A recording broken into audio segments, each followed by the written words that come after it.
Just letting everybody in, and then we'll begin.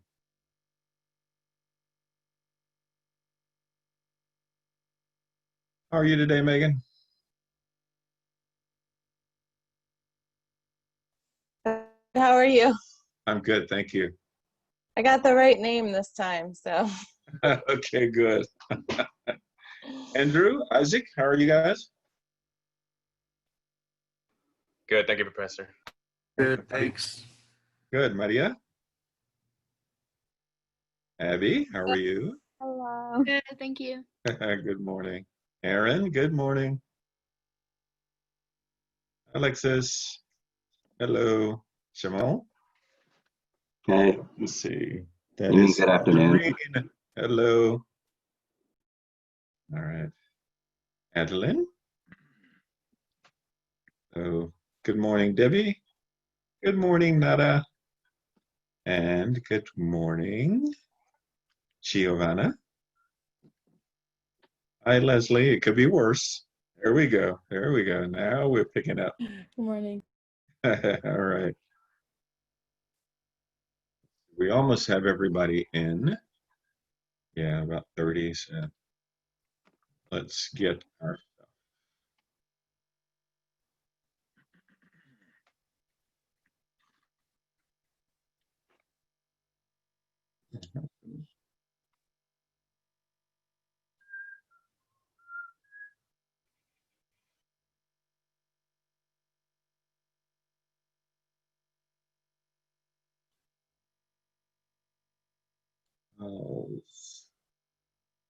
Slides.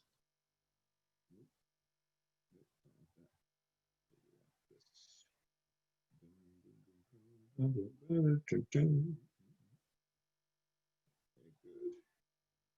right. Now we'll go back here.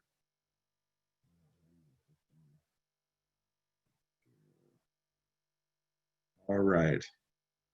So we are kicking off in chapter 1 today, I believe. We did the syllabus and the other stuff the other day.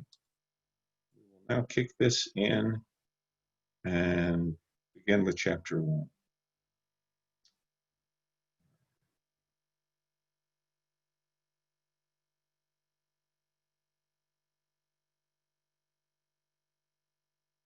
What happened? Where's my Zoom? Leslie, are you seeing the screen? No? Okay. See what happened.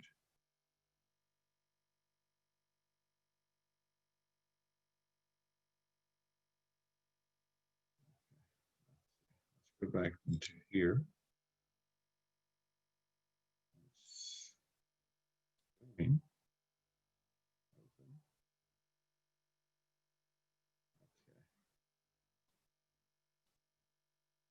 Okay, now it should be up there. Okay, good. All right, so chapter 1, people in the field, and I think we ended on the second slide because we talked about this stuff. So we'll start here, and this will be, chapter 1 has probably more information than the rest of the chapters, but we'll spend our time going through it and talking about the nuances. And as before, did everyone have access to the video, or at least got the link for the video? Okay, good. All right, as before, I get you may not make every class, but ideally if you do, then you'll get firsthand information. If you don't, of course, the videos will always be available. So as we look at developmental psychology, a lot of the things that are going to impact us, you know, these, when we talk about fundamental markers, when we talk about the gender and all of those, I think of those dynamics because the fundamental markers developmentally, even medicine and other professionals look at identifiers and say, in the general sense, if we look at the bell curve, that if we look under the 50% of the bell curve, what is considered average, there are certain indicators, there are certain markers that define if someone is developing, again, in a normal way, a non-normal way, and then what that would indicate. Because many of you have probably either experienced it, or if you have children, you know, you've taken them for their yearly physicals and the doctor or nurse would look at them and say, according to this chart, they're within the 50th, 75th percentile, 90th percentile, for height, for weight, and all of those developmental things. So we still look at fundamental markers, but of course, through experimentation, we define what those are going to be. And then, of course, we apply those to the population and hope that unless something significantly changes, we can leverage that and determine if someone needs assistance or not. Now, when we look at cohorts, and we'll talk about those a lot as well, but let's see, let's do this. Let's add in what are considered some of our primary cohorts. And those are, if you were born prior to 1945, you're considered a traditional. If you were born before 64, I believe, and that's close enough for government work, then you are a baby boomer. Prior to 19 or around 1981, you're a Generation X. And if you are, Generation 81 to about 95. So if you're 1996, again, these are just on average, they're not exact. But if 1996, you are a millennial. And afterwards, we're Gen Next. I think that's how they do it. But you think about those cohorts. So we have defining things for each of those. And even as we look at developmental psychology, the traditionals didn't grow up with computers. If they didn't have an abacus or a piece of paper, that's the way calculations were pretty much done. And then the baby boomers, not until around the Generation X period, around 1980, prior to that, it was mainframes. So only companies and organizations, like NASA and all of those, but mainframes were the way they crunched numbers. People didn't have a computer sitting on their desk. And until the 1980s, did PCs, ideally, started with Steve Jobs and Steve Wozniak, when in their garage, they created, the first Apple computer, the Apple II.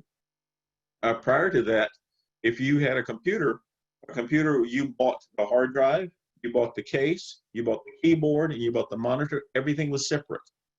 Until Jobs and Wozniak decided, let's make it all one unit. And they created, the Apple II, which became, of course, the Macintosh.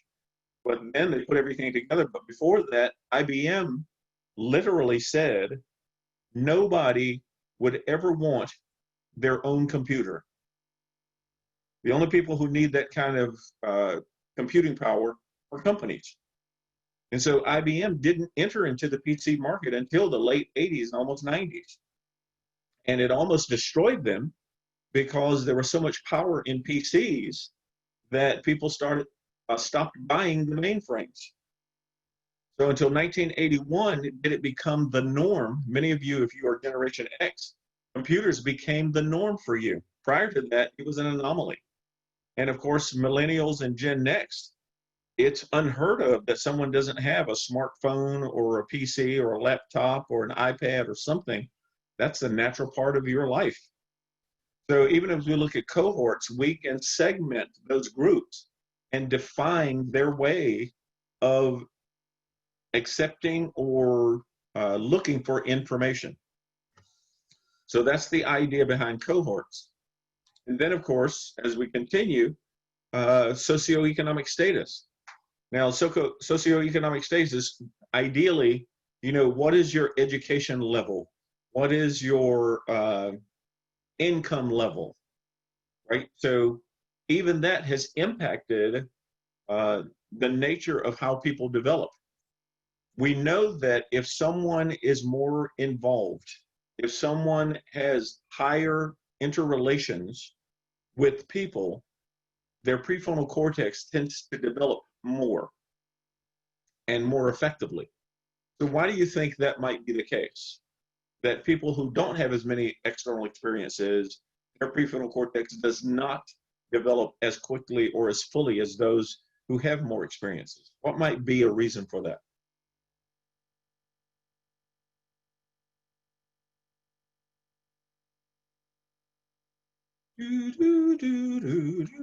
So the brain has to form neural pathways, and if you're not interacting with people and interacting and broadening those experiences, then those aren't being formed, and so you're developing that part of your brain less. It's not. That's my theory. Sweet. Okay. It is absolutely right. Because you think about it, even in the circle of psychology that I shared with you on Tuesday, right? We start with experiences. And our experiences form the level and the amount of information that we have with which to make sense of our surroundings and our environments, and with which to make decisions and influence our behaviors. So the more interaction you have, the more the brain gets this knowledge base with which to discern knowledge, which to apply knowledge. And so someone who is socioeconomically challenged, it doesn't necessarily mean that they will be less than, but there's a higher probability that the experiences that they that influence them become tainted, right? And they may be less than someone who is more affluent, right? Even if you think of intelligence, and we'll talk about that later in much more depth, but intelligence is a function of experience. Because even someone who measures intelligence ideally says that underneath this umbrella, and you think about it, first grade, second grade, third grade, all the way through 12th grade, we tend to get the same subjects or types of subjects. Now in high school, it may become more segmented, but in the first grade, second grade, and even middle school, they are defined subjects that you learn.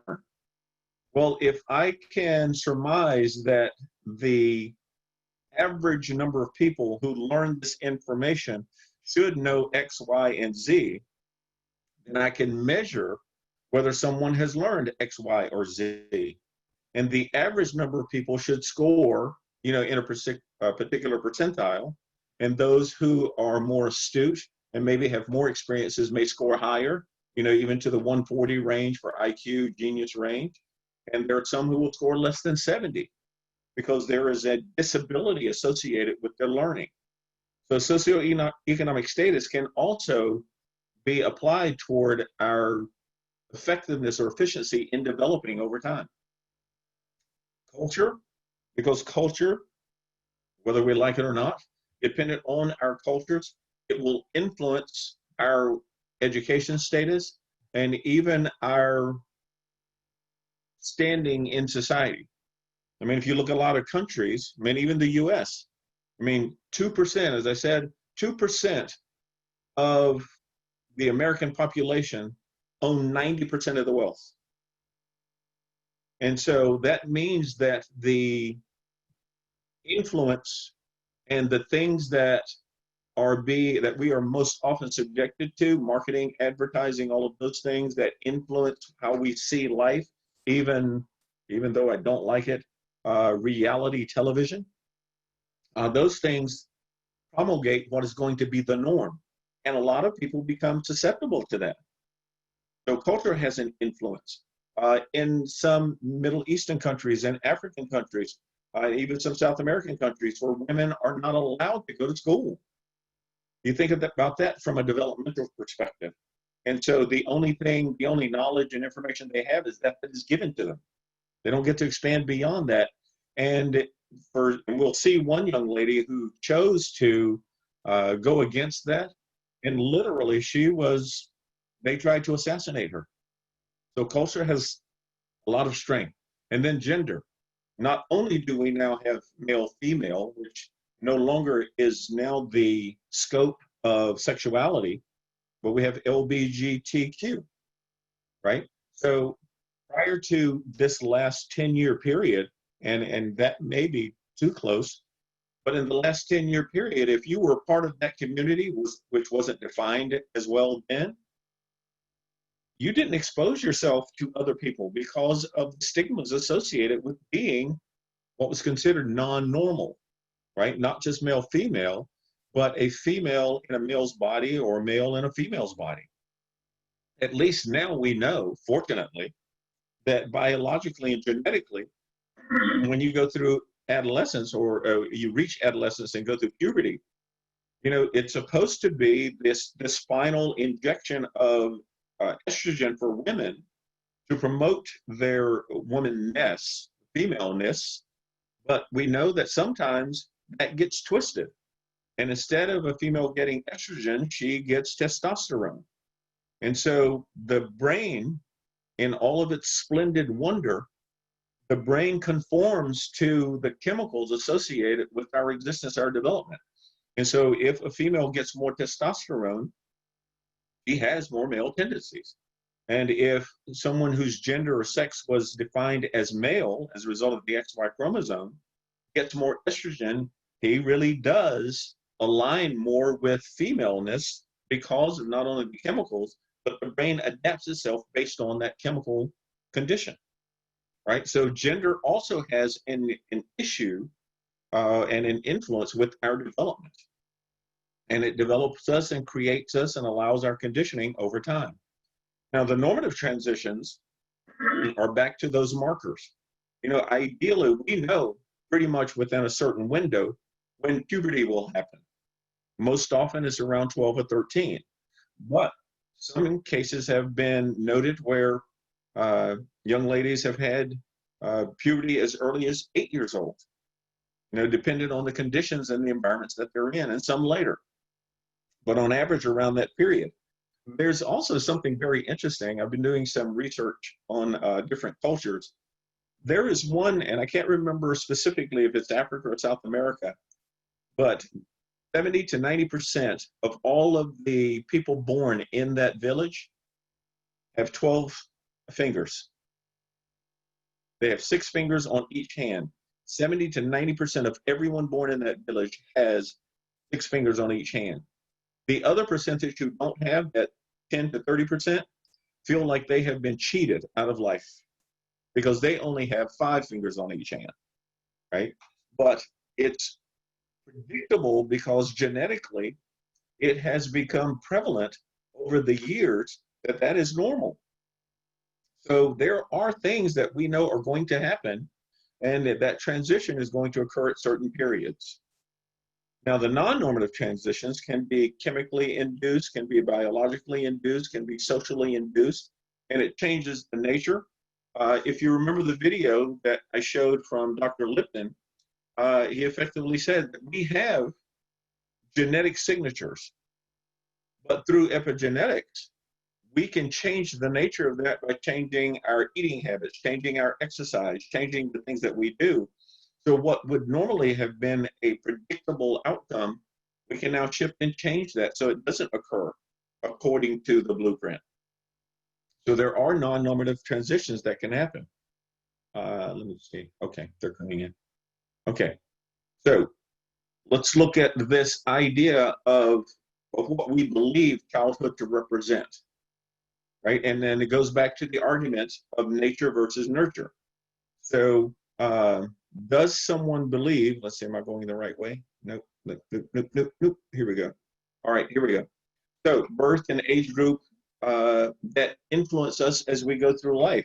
I mean, as I said before, children don't tend, or children, adolescents don't tend to join gangs when they're adults.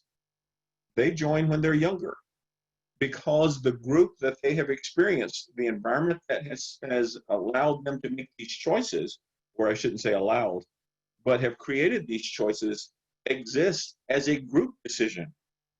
They join groups. And so these cohorts that impact us over time also affect our development.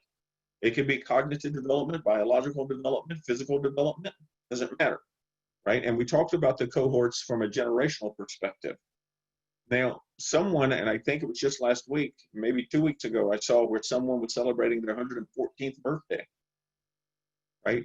105 tends to be the norm, but that's for a very, very, very, very small population. For those who are of non-European, predominant non-European descent, the average lifespan for men is from 75 to 85. For women, 80 to 90. For those of European descent, add another 5 years for male or female, respectively. right? So part of the developmental studies genetically are, why do certain groups have a longer lifespan expectancy than others? And what some have presupposed, it is not necessarily genetic or biological. It is cognitive, because the way we think influences the chemistry of our bodies. And if the nature of our bodies is more often towards something negatively associated with us, it can impact our longevity, because it also affects the biology, which is more negatively translated, right? Something as simple as, if you look up, and I will simply say black and white. If you look up the synonyms that are associated with the term black, 20 of the 21 terms associated with that are negative. 8 terms that are associated with the term white are all positive. So if you see that as a normalized feature, then those who are associated with different color spectrums automatically have stigma associated with their lifespan and their lifestyles, because of someone else who has defined that external to them. Very interesting, right? But that's the nature of, as we look at development over time and lifespan. I'm sorry, go right ahead. There's a fascinating test on Harvard's website that you can do, and they do pictures of people of different races, and then a word like good, bad, whatever. And you can take it and you can see your own inner bias to that. And it's really interesting. You can do it not only with skin color, but with you can do it with race, you can do it with sex, with gender. It's called implicit assumptions. Yeah, it's really implicit assumptions. And the interesting part is, those of you who would like to take it, as Megan said, you can just go and you can literally type into Google implicit assumptions. You can do it, and it will give you a sense of whether or not you have gender bias, whether you have age bias, whether you have race bias, sex bias. There are multiple tests that you can take. And the reason that I won't go any further is because there are underlying nuances that determine your level of bias beyond just taking the test. And I don't want to give that away. So if anyone wants to take it and then discuss it, we can do that later. But yeah, you're absolutely right. As a matter of fact, when I do seminars, and even for the professional school for PhD students, Megan, I administer the implicit assumptions so that they become aware of what some of those assumptions are and how they treat people, how men treat women, women treat men, and even how people of different ethnicities and cultures treat each other. So it's an absolutely wonderful test. So thanks for bringing that up. All right. So now back to the idea of childhood, because we look at those and there are some, again, nature versus nurture. So nature says we are genetically predisposed, and nurture says we are socio-environmentally predisposed. So the idea behind Locke and Rousseau is that tabula rasa simply means it is a blank slate, a blank tablet. And so Locke's belief was that when a child is born, he or she has no view of the world.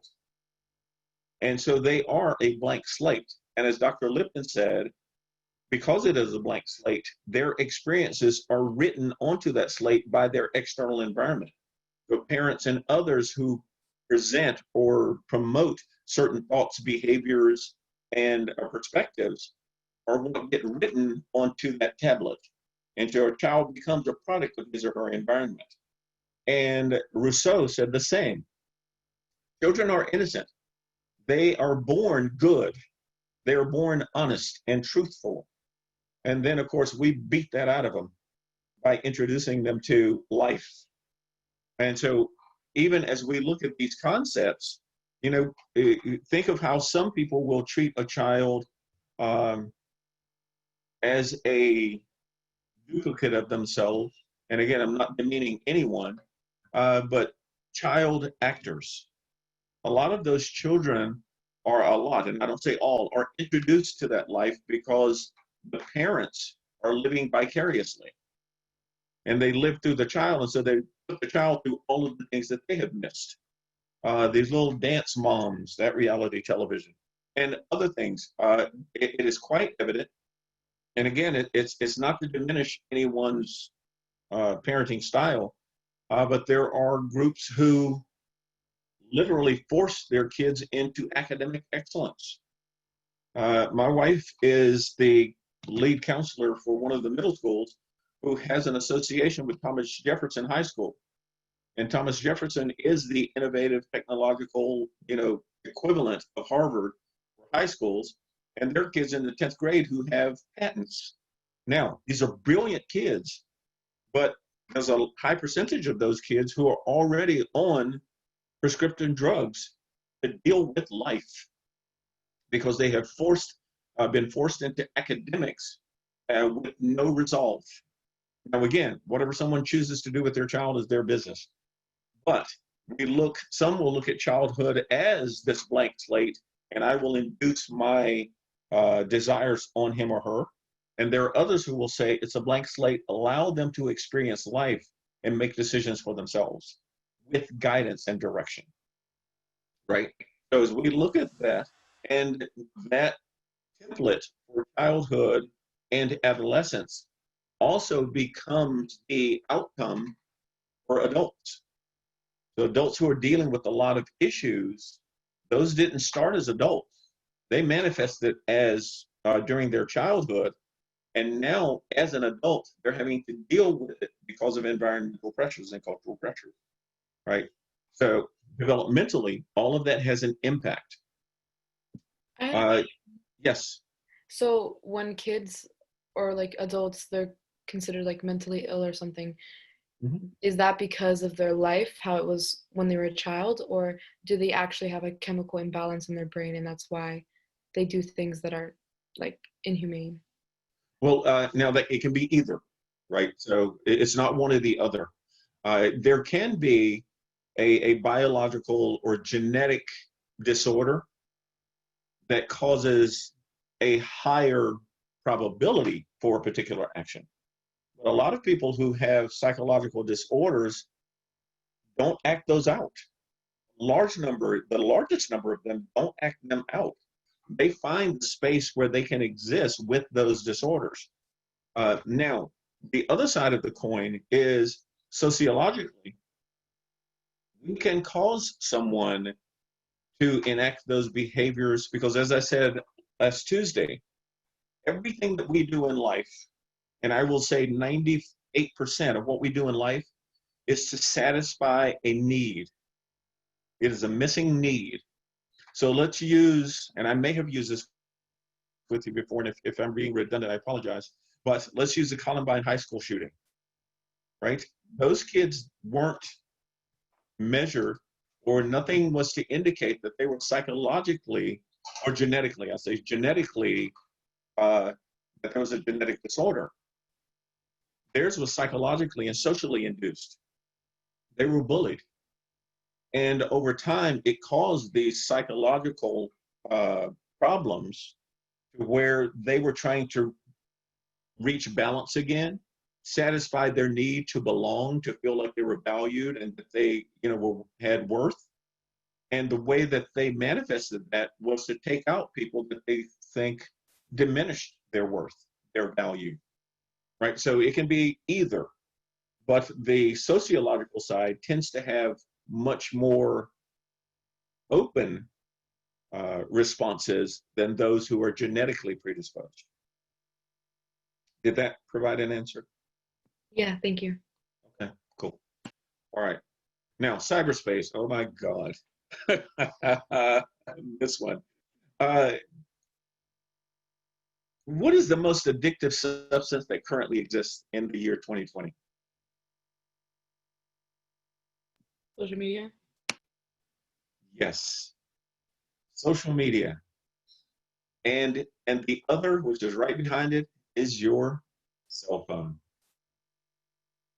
I'd be willing to bet a small check, not a big one, but a small check that 90% of you, when you woke up this morning, the first thing you did was grab your cell phone. to see if you missed the text, if you needed to text, if something was happening that you missed while you were asleep. And none of it, very seldom, more than 15%, is it relevant to the now or the current. It is simply that you have been conditioned to believe that if you don't see what's going on, you aren't a part of what's happening. And some of you, and I can't point you out yet, but I will as I watch you on the videos. Yeah. Some of you, if you send a text right now to somebody and they don't respond immediately, you go through withdrawal symptoms. Are they okay? Do they not like me anymore? Did they not get my text? What should I do? Should I call them? Should I text again? All of this craziness because we have created this environment where we are connected through the airwaves. And so even that becomes developmentally challenged because for some of you, you don't really have a life. And when I say you, I'm not just talking about those in the class. I'm talking universally. And I love this. I love this and I hate this. But someone who is a closet psychopath won't go into a restaurant and start yelling at everybody because then people will judge them. They're seen. They're open. They can't hide their personality, and they can't hide who they are. But put them on Facebook. They will go 51-50, completely unbalanced, because now they can hide their identity.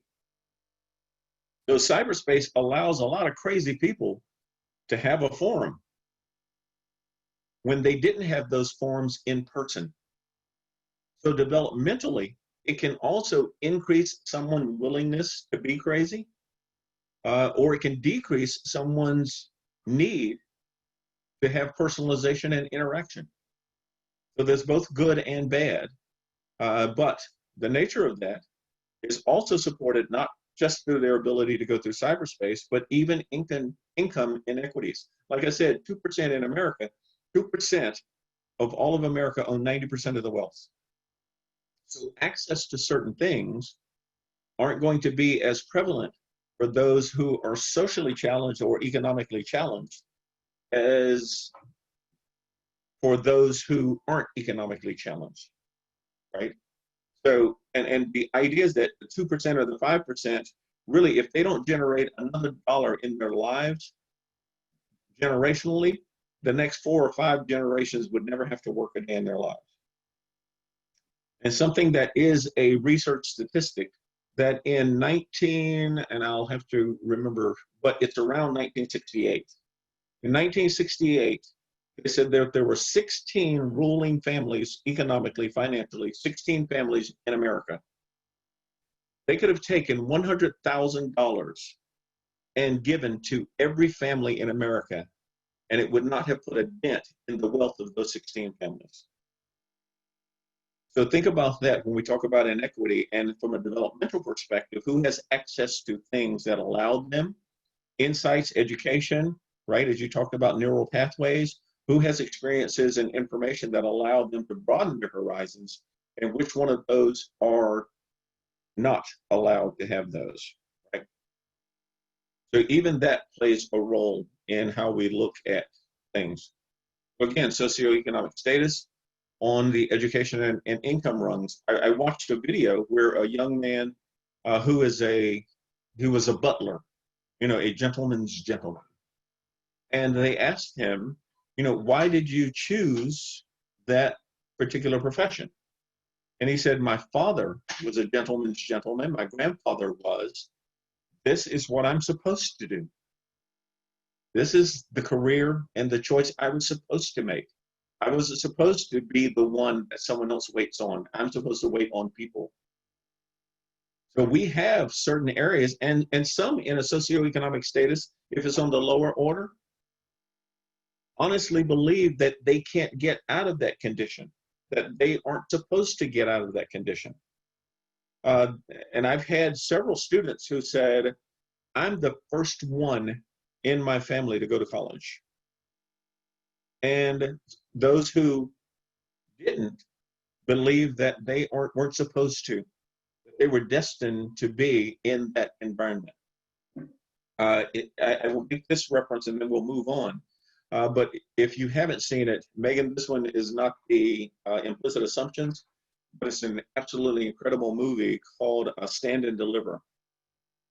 And Stand and Deliver is a movie about the East LA in one of the barrios. In that high school, zero people did advanced mathematics placement. And if they were interested in advanced maths, they had to transfer to another school because the school provided none of those courses. And ultimately, Jaime Escalante, who was the math teacher there, decided to offer algebra and calculus and those things. He got a group of kids, I think about 14 kids, who said, well, we'll give it a try. Well, never before in any of their families had anyone gone beyond high school. And most of them said that when I graduate high school, I'm just going to get a job. That's it. There is nothing after this. When they ended up taking the advanced placement exam, every one of them scored in the top percentile. Nobody failed it. They did so well that the Department of Education came back and said they must have cheated because people in this school don't have the academic ability to score this well on the tests. Of course, they raised a big stink about it. And then 2 of the PhDs had them retake the tests, all of them, and they stood in the room and watched them take it to make sure there was no cheating. Absolutely every one of them scored high and the same percentile that they did before, and some did better, right? Now, after that, the percentage of Hispanic kids at that high school increased every year for the number who placed in AP Calculus and Advanced Mathematics, right? But prior to that, the socioeconomic status, that conditioning said, don't even try because you aren't good enough for it. So developmentally, we can also become conditioned by our environment socially and economically and assume that that's the nature of who we are. And so it affects us academically, sociologically, cognitively, right? And again, as we said before, if you allow your condition, your environment and social conditions to define you, then your brain is smart enough to condition itself to produce the chemicals that will support that position. So if you're depressed, the brain will continue to produce chemicals that will keep you depressed. And if you are happy, it will continue to produce chemicals that will make you or keep you happy. Right? So all of this is developmental. As we look at nations and developing countries, I mean, the opportunity for some to have education increases their ability to make decisions for themselves when others don't, right? So all of this stuff adds into the idea that developmental psychology focuses on the events, the issues, and the kind of things that will either impact positively or negatively someone's ability to find fulfillment. As Maslow would say, self-actualization. Okay, so we have collectivist cultures and we have individualistic cultures. It is simply this. Collectivist cultures tend to value that which helps the larger group, which creates benefit for all and not just for some or for one. Individualistic cultures tend to believe that the individual should be supported by those around him or her. And the benefit of that should be to the individual, not to the larger group. I'm sorry, go ahead, Megan. I have a question. Yeah. It seems to me that during this pandemic, the cultures that are more collectivist are doing better at eradicating COVID than the cultures that are more individualistic. And even though we know that there is no exact science that exists, except for mathematics, because 1 + 1 will always equal 2. But you are 100% correct, right? Those who have looked not for personal gain or for stature or prestige have looked for the good of the community, and they have done things to support the benefit of the community. And so you tend to have now Aztec cultures, Asian cultures tend to be more collectivist in how they approach family, right? In those particular cultures, senior citizens, parents, grandparents, they don't see them as a burden as much as individualistic cultures do. Individualistic culture says, you're a burden, go to an assisted living facility or go to a home. Collectivist culture said, no, grandma, you live with us. Grandpa, you live with us. We'll take care of you because you took care of us. Now it's our responsibility to take care of you. That's more of a collectivist view. Individualistic views are more about the benefit to themselves. And some of you have probably experienced this even at Nova prior to the pandemic. If you look at most study groups were either Aztec or of Aztec nature or Asian. And the other cultures tended to study more by themselves. So even as we look at growth over time, it tends to be a duplication of our heritage and what we have learned, and whether or not it's collectivist or whether it's individualistic. All right. And even if we look at politics, and trust me, I abhor politics, but from a collectivist perspective, you know, we have three, what I will say, views. There's either communism, there's socialism, or there's capitalism, right? And someone asked me the other day in one of the debates, so even though I don't like politics, I like listening to the debates. Someone said, well, you know, isn't collectivism or individualism a function of politics? Well, depends, as any psychologist would say.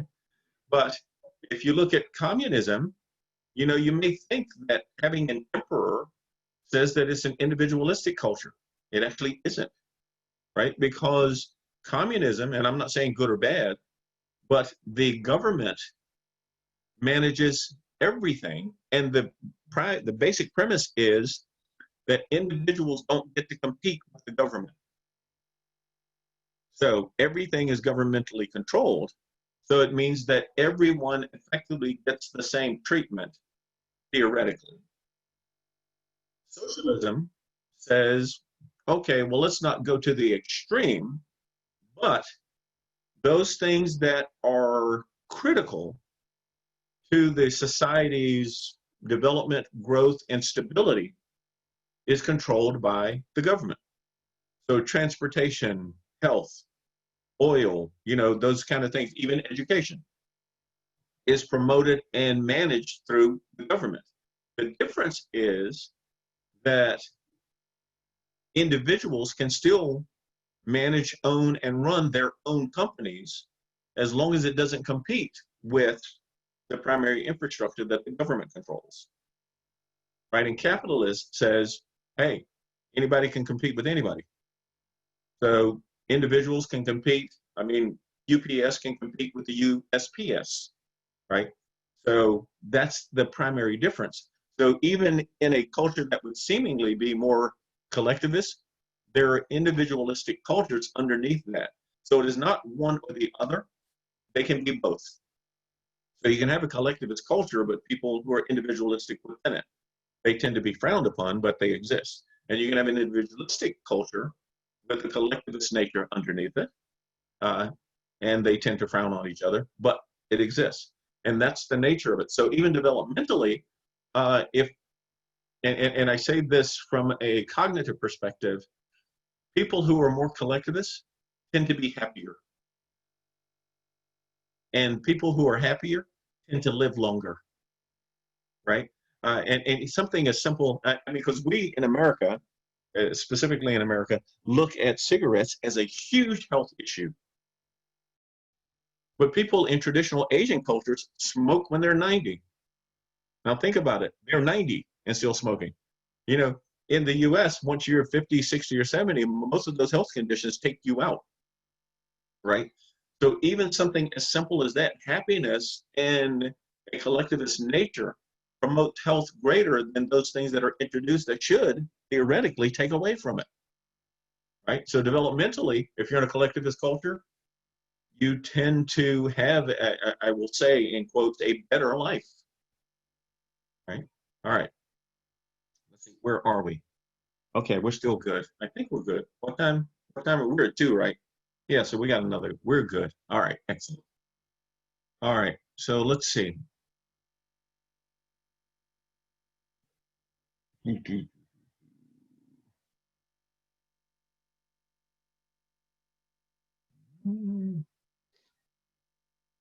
Well, this is culture and ethnicity. I think this is simply more in population will represent versus whether or not there is satisfaction or something associated with the group. That's just population. I'm not concerned about that. All right. So impact of gender, like I said, we got LGBTQ, and so gender is no longer just male, female, even though we can designate it there, but it's been expanded. So LGBTQ can also impact developmental projections, right? Because someone who is taught to fear revealing their inner self may have more conflict, which increases the probability that negative chemistry and negative biology will affect not only their growth, but even their livelihood because of that fear. Someone who doesn't feel like they are appreciated, right? For a long time, and it's still evident today, that women make about 70 cents on the dollar to what men make and do the exact same job, right? Now, and I'll use this example because, and I think it was the 80s or the 90s, but almost all symphonies prior to then were only men.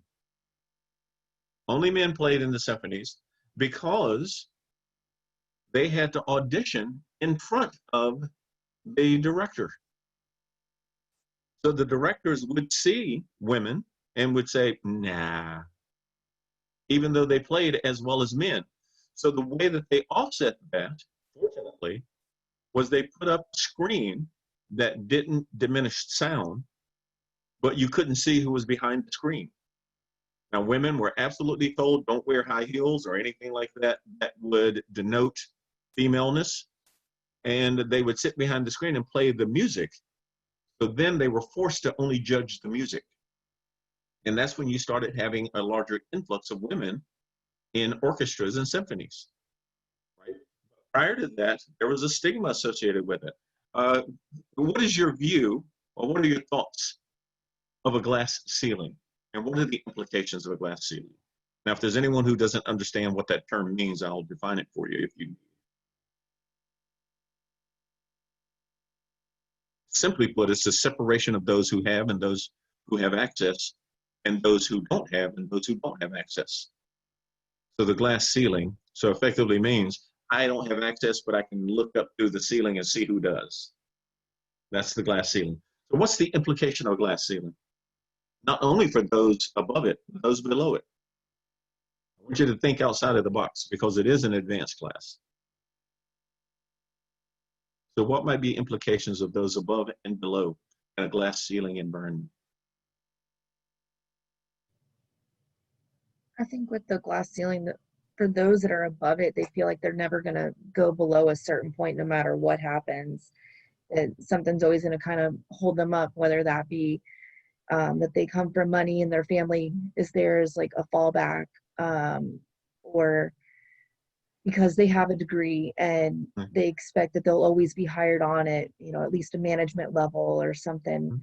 But then those below it that, if they don't have that cushion to fall back on, if they hit hard times that their family can't maybe financially keep them afloat, or that they haven't been able to afford that degree, that they're never going to rise above.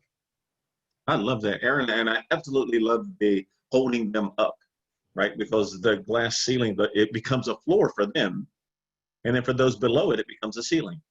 So I absolutely love that holding them up, right? And now for those who are below, think of this, right? Because people want to break through the ceiling to get above it. But if they break through the ceiling, remember it's glass. So what's going to happen to the people who are below? They get cut. And so what I do is condition people to understand that if you push against the ceiling that exists, you could get hurt. And those who are fearful of getting hurt decide, this is my place and I don't belong up there, right? And there's a study, and the study proved that men who, and again, I'm not talking about anybody who's under 6 feet, but if someone competed for the same job and a man was over 6 feet versus a man who was under 6 feet, 80 to 85% of the time, the man who was over 6 feet would get the job. Simply in perception that power was more aligned with someone who was over 6 feet as opposed to someone who was under. Of course, we know this complete BS, but substantively, a lot of people added credence to that, and that became a norm for how people got accepted. Someone who was 6 feet knew they were going to get a job over someone who wasn't, right? So again, interesting dynamic, even in gender, right? And unfortunately for women, when the ceiling was highly evident back in the 50s and 60s, and if a woman got a position of power, you know, and a vice president position, an executive position, then she most often defined herself in a manly way. She would wear pantsuits, wouldn't wear a lot of makeup and things because that associated her with being female or less than. Again, all of this stuff from a gender perspective became the nature of how we developed and how we accepted, you know, the significance of other people who didn't look like us or who didn't fit a particular profile, right? So all of that stuff still exists, and fortunately, we're getting past a lot of it, but all of these things that we're looking at here, we'll talk about in subsequent chapters. Okay, so let's see. Let's, again, talk about this nature versus nurture thing. So any perspective explaining why people act the way they do and allows us to predict behavior and also suggest how to intervene to improve behavior. So again, if someone, whomever they are, if they said that they believe that a person was born that way, then they're making the assumption that it was a genetic predisposition. It doesn't mean that they became that person as a result of socio-environmental influence. If it is nature, they believe that the biology, their DNA, the genetics of that particular person is responsible for the way that they behave and even the way that they think. Those who believe that the environment has a lot to do with the way that we behave, think, and act, then consider it to be a form of nurture. And even if we put it in general terms as a definition, when you nurture someone, you're training them, taking care of them, right, influencing them. So the idea of nurture means that you must be interacting with an external environment, right, in order to change or to grow. So nurture says environmental, social causes of what are either impacts our development negatively or positively, and nature is genetically predisposed, or it is biology. Okay. Okay. And I think, let me see. Yep. Okay, we're going to cover these next 2 slides, and that's where we'll end for today. All right, so behaviorism. Now, prior to behaviorism, there was psychodynamic and psychoanalytic. So psychoanalytic, again, was the idea that our unconscious determined our development, our behavior, our actions. Psychodynamic was also still referenced our unconscious, but that the unconscious could also be impacted or influenced by our environment. So psychoanalytic said, nope, it's all about us. Whatever we think and behave, it's all as a result of our individual predispositions. Psychodynamic says we do have predispositions, however, they can be influenced by the environment. Behaviorists said, nope, we have all of those things, but most of it is developed as a result of our interactions. So those could also be nature or nurture, but the idea was that if we have genetic predispositions, then we can condition people to behave or react based on those genetic things, those innate things. right? So there are two primary things that will happen or that can happen when you are hungry. So type into the chat room what you think one of those or both of those might be. When you are hungry, what are two responses that generally occur when you are hungry? So type in an answer into the chat room. And even if you don't know, type in, I don't know, IDK, right? But everybody, this is part of my attendance. So, oh, when you get hungry, you get angry? Okay, well, I won't keep you guys beyond 2 o'clock. Okay, annoyed, irritated. Okay, all right. So, all right, Giselle and yeah. So your stomach may growl. That's one of them. But let me ask you, and you don't have to answer this. When your stomach growls, you don't think about it. You don't say, "Hey, stomach, I'm hungry, growl." It does it naturally. It is genetic, right? It's biological. The other thing that happens is you salivate. Anytime you are hungry, your mouth gets watery. But those two things happen subconsciously. You don't have to think about them. When you are hungry, you salivate, and your stomach may growl, but it does it naturally. So Pavlov and Skinner said, if we can create associative conditions to those natural things, then we can cause the exact same biological response for something that is unnatural. Our behaviors become conditioned and cause us to respond in a certain way. So feelings and thoughts, since we can't read somebody's mind, however, we can create external influences or stimuli or triggers that will cause a behavior to happen. So both of those were defined as operant and classical conditioning. Now, I'm going to ask this. This is not an attendance thing, but I simply need to know, how many of you did not take Psych 200, introductory Psych? Because it wasn't a requirement. But simply give me an idea, how many did not take Psych 200? Okay. And again, this doesn't matter. It simply allows me to determine how far I need to go into this before as the last slide. Okay, so since I have quite a few who did not, all right, so what I'm going to do, I'm going to shift the slide, and I'm going to talk about classical conditioning, and then we'll talk about operant conditioning, but we'll talk about both of those. And I'll just give you a brief overview. We won't go into it as if you were in an introductory psych class, but we'll at least cover it because I think from a developmental perspective, it will help you understand a lot of the things that we're going to talk about later on. Okay, so classical conditioning simply is stated this way. Classical conditioning, fingers, references that we have unlearned responses to natural stimuli.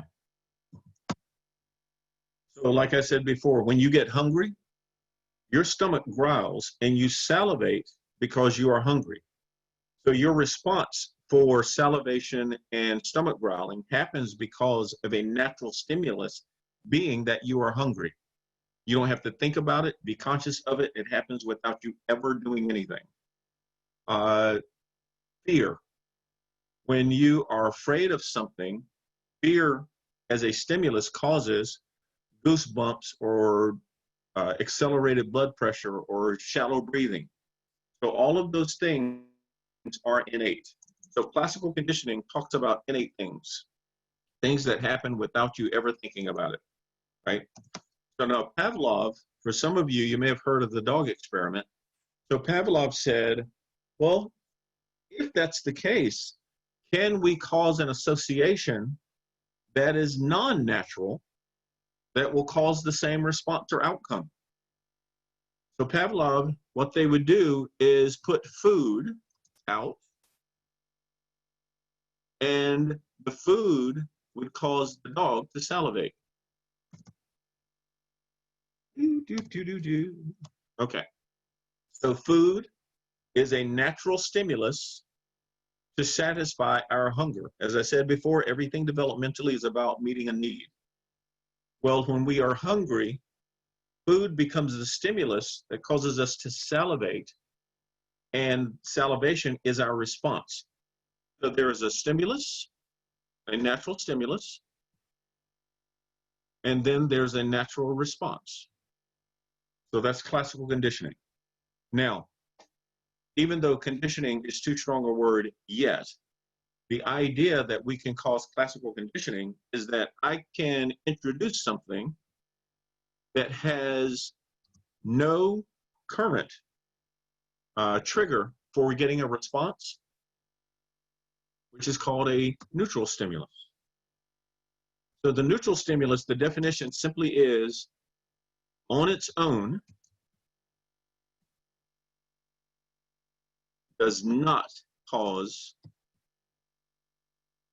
an expected response. So if we use the food and salivation as natural association, then if I introduce something that doesn't cause salivation on its own, then it's considered neutral, right? It doesn't cause a response. So what Pavlov did was they introduced the sound of a bell. And what they did is they associated it with food. So they took what is considered, and now up here, let me add to this if I can. This is considered an unconditioned stimulus. It is unconditioned because it is natural. We don't have to think about it. The salivation is an unconditioned response because you don't have to teach anybody to salivate. It happens naturally. So in order to create this condition, what Pavlov did was he paired a neutral stimulus with an unconditioned stimulus to cause a conditioned response. Now it's conditioned because they had to learn. All right, so where does the learning come in? Well, a bell, excuse me, I apologize. Let me go back to share. Oh, there it is, okay. All right, so the bell doesn't cause salivation. You can ring a bell all day and nobody gets hungry. However, what they did for the dog was every time they put food out, they rang the bell. Put food, ring the bell. Put food, ring the bell. Ring the bell, put food. Ring the bell, put food. So the association for the dog was that anytime I hear the bell, I'm also getting food. So if both of them represent food, then the natural condition is to salivate. So now the bell was learned by the dog to also represent food, but now since it was learned, it becomes a conditioned response. Okay? So an unconditioned response can only happen as a result of an unconditioned stimulus. A conditioned response can only happen as a result of a conditioned stimulus. So the bell, which was neutral before, now becomes conditioned. And I get the response that I want. Okay. Any questions on that? Is that clear? Hopefully from the example it helps. Okay. All right, so let's go back to the slide. And operant conditioning, now this is completely learned. So in order for something to have an operant conditioning, the subject must be taught what the response should be. Classical is involuntary, it happens innate, it is biological. Operant conditioning is voluntary because we respond to a particular consequence. And that's the key to operant conditioning. The response is as a result of a consequence, a positive or negative consequence. So according to B.F. Skinner, who was the one who coined operant conditioning, it's the law of learning that determines a voluntary response. So we have one of two conditions. We either have a condition or behavior, I should say it that way. We have a behavior that we want to continue, or we have a behavior that we want to discontinue. So if it is a behavior that I want to continue, then I reinforce. I do something to reinforce that behavior. Now, it doesn't mean that it will guarantee that it increases it. It simply means that it will increase the probability that that behavior will continue. If it is one that I don't want to continue, then I offer a form of punishment. So punishment will decrease the probability that something will continue. In both instances, I do one of two things, and I will go back to the screen. I'm either going to add, if I want to increase the probability, I add or take something away. But in both instances, it's still to increase the probability if it's reinforcement. I'll put that here, reinforcement. Increase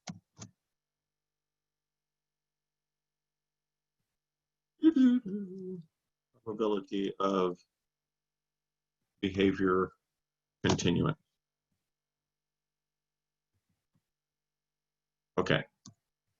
Now, if it's punishment, I still add or take something away. This is considered punishment, but it is to decrease the probability that a behavior will continue. Notice I never put anything that it will guarantee. All right. So examples. Let's say that you're doing right now, and all of you right now are 17 years old and you don't have any money. Okay. So since you don't have any money and you're going to school, somebody's paying for the gas to put in your car, somebody's giving you a car, maybe paying your tuition. Now again, all of you are the exact same right now. So you're doing well in school. Well, as a person, your benefactor, I said, you know what? I want you to continue doing well in school. So as long as you continue to do well in school, I'm going to add something. You know what? I'm also going to cover your books. I'm going to pay for those. As long as you continue to do well, I'm going to add this to the equation. I'll give you something, and hopefully that will entice you to continue doing well. I can also take something away, but it's still to increase. So let's say that while you're living at home, you also have to do the dishes. You got to clean the basement or do the clothes, wash clothes. So I can say, you know what, since you're doing so well in school, I'm going to take some of those chores away because I want you to have more time to study and continue doing well, right? So in that instance, I added something, paid for the books. I took something away, the chores, but both of those are increase the probability that you will continue doing well, that you will continue to study and do well. Okay, that's reinforcement. On the punishment side, I can add something, oh, you know what? You're not doing well in school because you aren't studying as much as you're supposed to. So I'm going to add in, i.e., you pay for your own gas. So I've added something to that situation that you didn't have before because I wanted to decrease the probability that you will continue not to study. Right? So I added something to the equation. I can take something away. Well, the reason you aren't studying is because you're playing Nintendo. So I'm going to take the Nintendo away until you show progress. Right? So both of those exist. And that's when we talk about conditioning, that's what we're talking about. So last note, notice rewarded responses reinforced or learned because if the reward has value, then it is a higher probability that the person will continue the behavior that supports getting that reward. Okay? And if it is no longer reinforced, then the behavior could theoretically discontinue altogether. So I'm going to stop doing these things because I'm no longer getting the reward for it or benefit. So that's the idea, and that will take us to where we're going to end today. Are there any questions of clarification or anything you need before we close out the session? Yes, I have a question. Yes, please. Is this PowerPoint going to be on Canvas? Because I'm looking at it and it's still locked. Oh, Like, it is? Yeah, I can't. I don't have access to it. Like I've been trying to get that. Oh, no, I thought I unlocked. I've got the files up right now. So let me take a look very quick because I can do it right now to make sure that they are available. It's under files. I see it. Okay. Oh, yeah, it's not under the content heading. If you go to files, there's one called lecture slides. So please go to that now so I can know you can see it. Yeah, I'm looking at it. And lecture slides, if you open lecture slides, it should have all of the PowerPoints. Okay. Okay, you see it? Mm-hmm. Okay, good. Thank No, I just wanted to make sure so you have access to it. I'm sorry, All right. can you repeat the first step again on how to get it? Oh, when you go to Canvas, on the left side of the screen where it has your home tab, home, announcement, Zoom, syllabus, there's a tab called Files. Okay. If you click on Files, when you go to Files, you'll see under the selection lecture slides. Oh, okay. Yeah, Okay. and then that'll get you all the and every one of the PowerPoints that we're going to cover in the entire semester are there. And do you send the recordings to our emails or is it going to be on Canvas? I'll send you the link through email. So just as I did from Tuesday, I'll convert it to a YouTube video, and then I'll send a link out to the class, and everyone should get an individual email that shows the link for the video. Okay, thank you. You're welcome. Quick Okay. question about the first assignment that's due on the 8th. Yeah. Is it the Is it the 8th or it's during a chapter 8? assignment due September 8th? Oh, okay. Is it the first essay about personality? Is that what you want for the first assignment? Yes. Okay. All right. Super. Thank you. Yeah, no, you're Where do you welcome. find the assignment? I'm sorry? Is the assignment under modules? Yes. Oh, no. I'm sorry. The assignment is actually under assignments. Yours, okay. I got to change that one because yours is not showing. I will open that up. As soon as I close the class, I will open that up and make it available to you. And then what you will see, I'll put it just above files. So it'll be between syllabus and files. You'll be able to select it, and then you'll have the definition for that assignment. Okay, thank you. You're welcome. Any others? I saw on files there's this PF info thing. Are we supposed to fill that out and submit No. that? No, I'll actually turn that one off. The only thing that you need are the lecture slides. Lecture slides in the syllabus. Everything else you can ignore. Okay. Prof, please where can I find the assignment? What about the assignment? Yeah, where can I find it? Oh, I need to open it up. So as soon as we close the class, All right. I'll make it available. If you look at the same area where it says home, announcement, Zoom, syllabus, files, Okay. I'm going to put assignments between syllabus and files. You'll be able to select it there. All right, sir. And I'll do that immediately after I close the session. All right, sir. Okay. Professor, I have one question. Yes, please. So I try to open the link for the YouTube video that you send us, and it doesn't open it for me. It just says that you deleted the video. Oh, okay. Because I had 2 copies of it, so I deleted one, so it may have been the one that I actually sent you the link for. I'll resend the link for Tuesday's class and for this one. Thank you. I'll send that email. I'll wait till I process this video, and once I process this one, that way I can send both of them to you. But I'll put it lecture 1 Tuesday and lecture 2 for Thursday. Okay, thank you. You're welcome. Okay, everybody, well, have a great weekend, a great Monday, and I will see you all on next Tuesday. Take care. Ciao. Thank you. Bye. Thank you. All right, you're welcome. you. Thank you. Bye, thank All you. right, bye-bye.